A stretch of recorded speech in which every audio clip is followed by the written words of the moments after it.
So that's what we're diving into today. Cool. Gonna unpack some powerful insights specifically from this book, Make Yourself Great Again by M.R. Cashel. Oh yeah, love his work. And we've also got a bunch of super thought-provoking quotes lined up. Always a good mix. Yeah. The goal is to walk away with some legit strategies to level up your connections. Absolutely, because better relationships mean a better life, right? 100%. So let's jump in. Let's do it. One of the first things that grabbed me in the book was this metaphor about relationships being like a garden.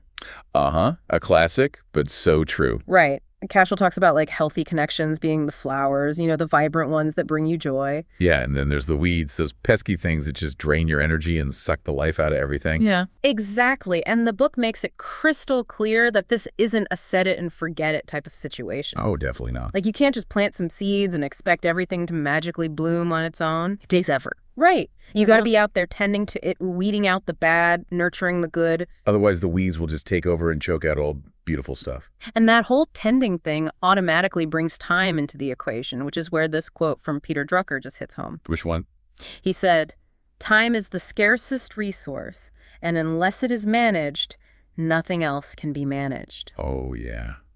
That's a powerful one. And it's so relevant to relationships, right? Yeah. It's not enough to just say, oh, yeah, I value my friends, my family. You got to put in the time. Exactly. Got to make that conscious effort to nurture those connections. Because time is how we show we care. So let's get practical then and talk about what that tending actually looks like. Sure. One thing that came up in the material was this idea of the give and take dynamic in relationships. The eternal dance. Right. And it's not just about romantic relationships either. No, it's in every kind of connection, personal, professional, even casual acquaintances.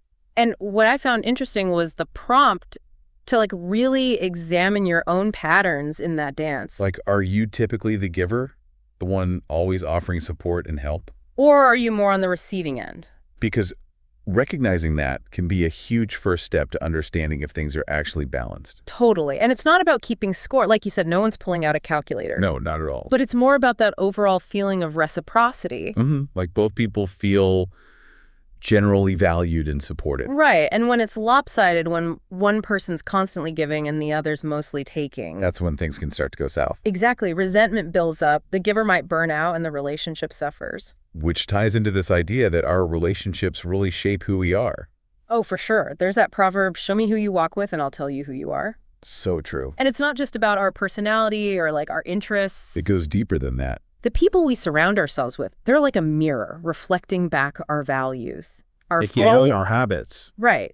And the book points out that when those relationships are positive and supportive, they fuel our growth, boost our confidence. But when they're negative or one-sided, they can hold us back, drain our energy. So if our connections are that powerful, how do we actually go about building those strong, positive ones? Well, there's this quote by Stephen Covey that I think nails it. Oh, which one? He said, "The key is not in spending time, but in investing it."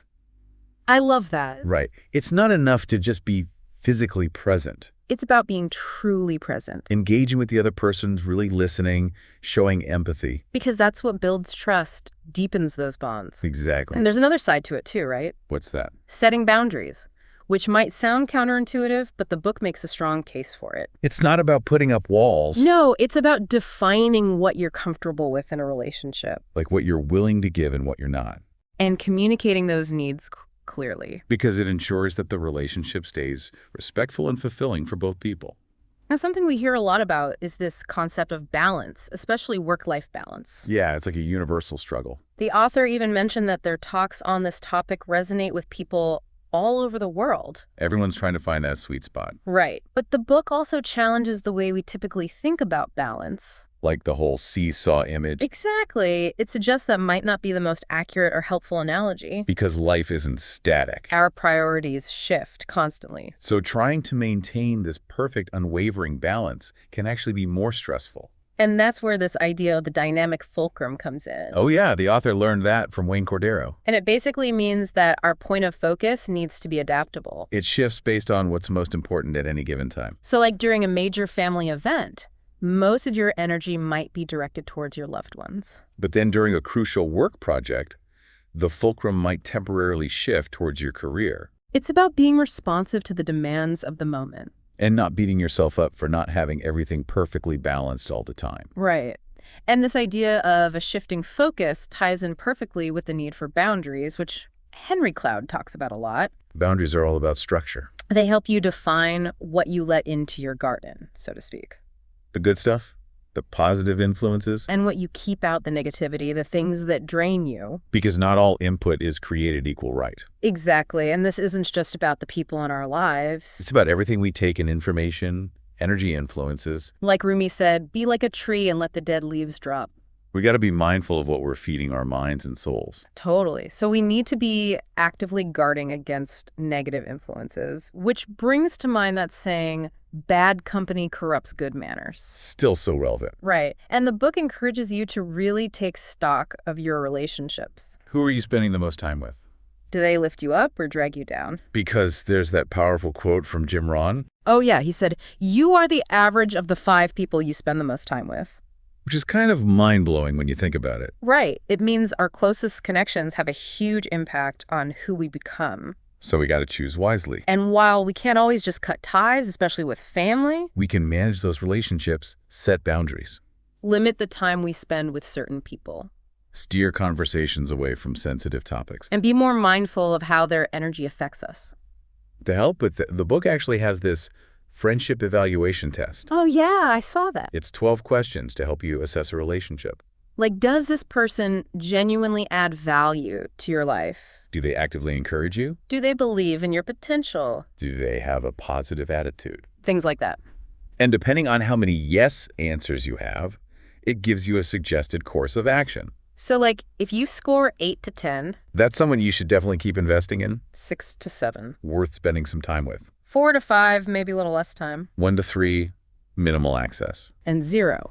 Time to seriously consider removing that influence from your life. It's a super practical way to evaluate your connections. And it reminds us that we have the power to choose who we let into our lives. And that choosing extends to our online world, too? Oh, absolutely. Social media is a huge source of input these days. It's constant information, opinions, curated realities. And the book urges us to be as mindful about who we follow online as we are about who we hang out with in person. Because those accounts we follow, they're shaping our thoughts, our feelings, even if we don't realize it. So it's about unfollowing the negativity, the accounts that make you feel bad. And seeking out content that aligns with your values, that inspires you. So it's not just about blocking out the bad. It's also about letting in the good. How do we do that? One way is to actively seek out mentors. People who've achieved what we want to achieve. They can offer guidance, wisdom, perspective. We can also learn from books, articles, podcasts by accomplished individuals. It's like having virtual mentors. And finally, the book emphasizes surrounding yourself with growth-oriented people. People who challenge you to be your best. Because their ambition, their positive energy can be contagious. It helps you stay motivated and focused on your own growth. So to wrap this all up, it seems like the key takeaway here is... to tend to our relationships like a garden. Right. Being mindful of the give and take. Recognizing that our connections shape who we are. Investing our time and energy wisely. Setting healthy boundaries. And being super intentional about what we let into our lives. Both in terms of people and information. And remembering that balance isn't a fixed point. It's a dynamic process that requires constant adjustment. So here's something to think about this week. Okay. Thinking about that dynamic fulcrum idea. Where in your relationships do you need to shift your focus or effort? What needs more attention? And what's one small step you can take today to tend to that part of your garden? Because even small actions can have a big impact. Absolutely, and that's what this deep dive is all about. Giving you the tools and insights to create stronger, more fulfilling relationships. Thanks for joining us. Until next time. See you then. For more information, visit MYGA.com.